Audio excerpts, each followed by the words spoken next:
So here's an update on the bathroom. So it's a day later. I did the second morning yet again, and I pushed myself to the limit. So check it out. I actually managed to get all the sheets done.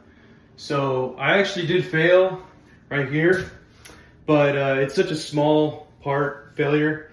I might either cut it out or just leave it like that, because the tile's just gonna be able to squash in. I mean, unless there's a, you could just cut it out. Also, the niche is actually right here, but I have yet to cut it out. I want to wait until it solidifies, sets all the way.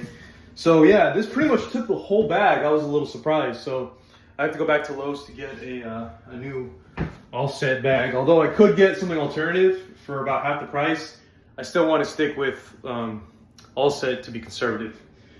But so far this is sticking pretty well. And I know some of you tile guys are gonna be like, you know, about that little failure. But let me tell you something. This actually had to get corner. The corner had to turn a little bit. So what happened was I mismeasured how far it should be, because I basically didn't do a template right. So I had to cut it out a little bit and then kind of just go as far as I could. Now it's kind of sticking out a little bit, but I don't think that's really going to make a big difference in terms of the tile installation, because it has thickness anyway, the everything else. So it's not like, I mean, you know, when you start looking at it from a hypotenuse point of view and a triangle forming, that would be formed by two tiles at the same joint, pretty much that gap that would be created by this little chamfer, if you want to call it that, this little bevel, is canceled out, you know, effectively.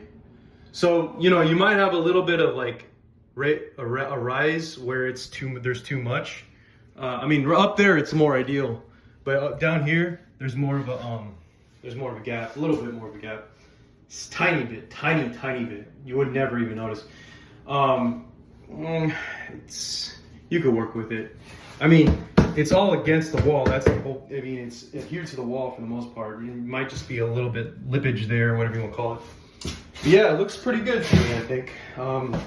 Clean up was a pain in the butt a little bit. I'm still cleaning up a little bit, because you don't want it to get like too much out over here. You could still clean it whenever, because like for example, right now I was thinking of just getting something to eat, and that's kind of bad because it's kind of late. But I was gonna go to the Whole Foods, because right now it's about 10 p.m. I think, maybe 10:10 or something. But Whole Foods is closed.